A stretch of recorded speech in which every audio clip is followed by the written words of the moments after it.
Well, we just had a minor disaster. I didn't quite catch up with the boil, and it boiled over on me. My trusty, meant to be demon-slaying water bottle broke on me just as I was trying to spray down the foam, so it just boiled over. Now I've got caramelized wort all over my brew kettle, but it's okay. We're still good to go. So the wort's now boiling. I'm going to add my first addition of hops, which is going to be about 2.5 ounces of Amarillo and an ounce of Millennium. And that'll go for 60 minutes, and I'll add my next addition at about 15. So let's, I got to be ready because it'll probably start to boil over again when I add the hops. So I got to be ready with my trusty wooden spoon. Put that in there. There, see, there it goes. We're boiling. Don't want it to get too high. Yeah, oh, the aroma is, it smells like Fruit Loops. It's beautiful. There's more Amarillo.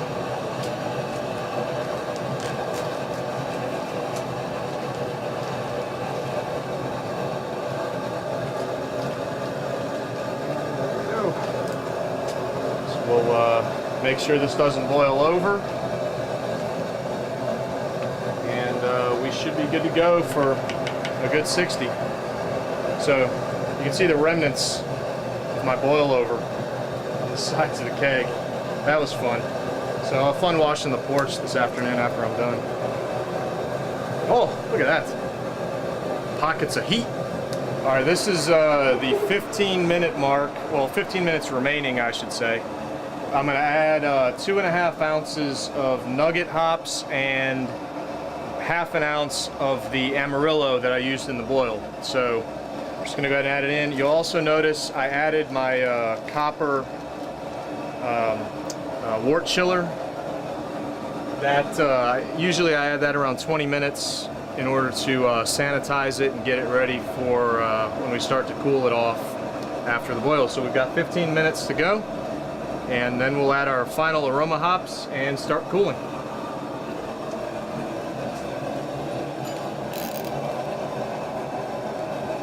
Alright, so we've been boiling for probably a little over an hour now. I'm going to add the last little bit of hops. I've got 3 ounces of Centennial and a half ounce of the nugget that I added at 15 minutes. So just get a little blend going, you know. It's always good to have a blend, maybe like a single blend, kind of like Scotch, except this would be a double blend. So here we go. And I've also started my wort chiller. Oh, that's hot. And it'll probably end up taking, I don't know, about 45 minutes to cool 10 or 11 gallons of wort. Grab my spoon. So I'm going to be here for a little while waiting for this stuff to cool, but for anyone out there that may be wondering, the wort chiller is probably one of the best equipment and investments you can make. It makes life infinitely easier, so I highly recommend it. But anyway, so we'll let this go for a little while, and we'll be back when we're ready to move it into primary fermentation and pitch the yeast. See you in a few.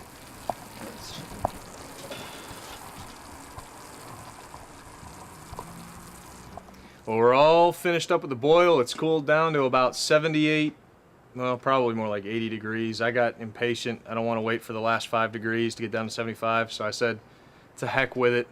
We're gonna rack it into the primary fermenter. So I've got my little strainer. I'm gonna strain out, try to grab some of the hops if I can. Got my funnel all sanitized, tube hooked up. So we're just gonna let her rip and hope things don't get clogged up. So here we go. Please don't get clogged up. Come on. Uh-oh. Maybe we need a little lower. Oh boy, come on. Come on, baby. Give me something. This isn't good. This happened last time, actually.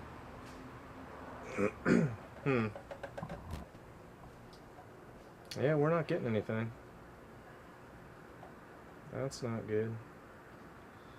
Too much hops in the. Wait, hold on a sec. Can you hold on just for a second? Drama on brew day. Let's try to go a little lower. There we go. There we go. Just need to get a little lower. Yummy hoppy. That's a sludge. lesson in pressure, I guess. Okay, let's try this now. There we go. And we'll run it through. There we go. I just had to get the momentum going. So one advantage of running it through the strainer, aside from getting the hops out, is I'm hoping to allow it to get some oxygen in there. I don't have an oxygen pump or anything. I can't infuse oxygen into it. I can't force oxygen into it, I should say. All right, and last step of the day. It's been about 8 hours, and we are now going to pitch the yeast. I've got my yeast starter. Some ale yeast is going to go in here, just regular old ale yeast. It's my first ever starter, by the way, so I'm very excited to see how this turns out. A lot of foam up in that piece. Foamy. Beakers. Science-y.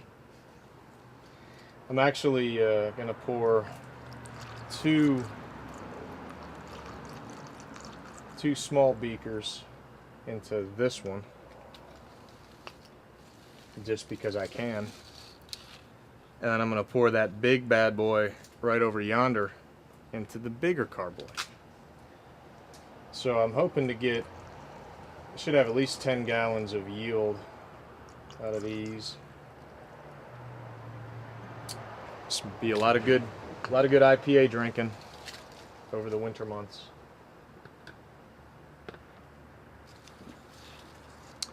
And finally, looks appetizing, doesn't it? Push this bad boy. I've probably done something terribly wrong, and the whole internet is just laughing at me right now.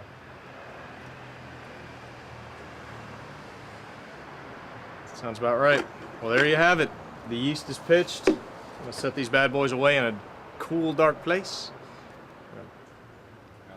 Ferment up. It's gonna be great. Well,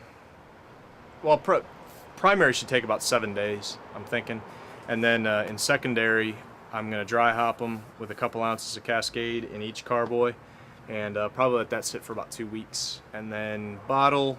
Give those another 10 days to 2 weeks, and then it's time for drinking. So I'm excited. It was a long day, a good day, had some adventures. Hope you guys enjoyed it. Maybe learned a thing or two, even just one, then I'm happy. But this is Brian on behalf of Lord, Holly, our sound person, and Dan, Thunderous Dan, our cameraman. It's Untamed Beer, signing off. I like Thunderous Dan, our cameraman. How's this for a little intro? So it doesn't matter if there's suds. Untamed Beer! That's good. That's Untamed. So the suds in there don't matter? It will hopefully, It seems like it's... Oh, it's so hoppy smelling. Looks like urine. Yeah. If you have urine like that, you should go to the doctor.